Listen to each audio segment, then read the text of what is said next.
এই স্কুল বিডির পক্ষ থেকে সবাইকে আবারো স্বাগতম।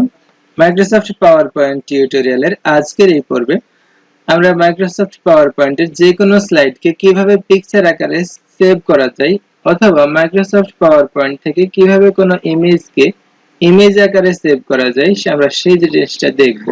তো সেজন্য আমরা ফাইল মেনু থেকে যখন আমরা এই ফাইলটাকে সেভ করতে যাব, ফাইল থেকে আমরা সেভ এজ এ ক্লিক দিব। দেওয়ার পর আমি যে ড্রাইভে সেভ করতে চাই আমি সেই লোকেশনটা সিলেক্ট করে দেব। সিলেক্ট করার পর আমি ডেস্কটপে একটা নিউ ফোল্ডার ক্রিয়েট করে দিচ্ছি।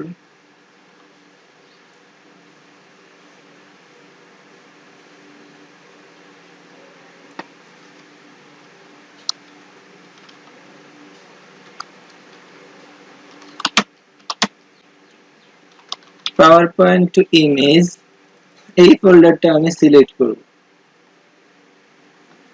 সিলেক্ট করার পর আমি সেভ এজ টাইপ থেকে জেপিজি সিলেক্ট করে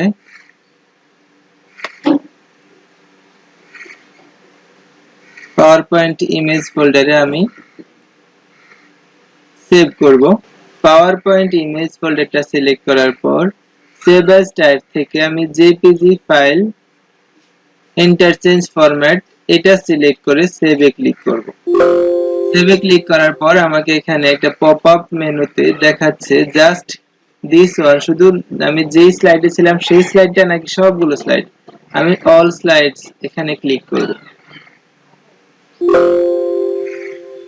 এখন আমি যদি যে ওই ফোল্ডারটাতে যাই, যে ফোল্ডারটাকে আমি পাওয়ার পয়েন্ট টু ইমেজ যে ফোল্ডারটা দিয়েছিলাম তার ভিতরে আমি যদি দেখি ওয়ার্ক ওয়ান নামে আমার যতগুলো স্লাইড ছিল সবগুলো ইমেজ আকারে চলে আসছে।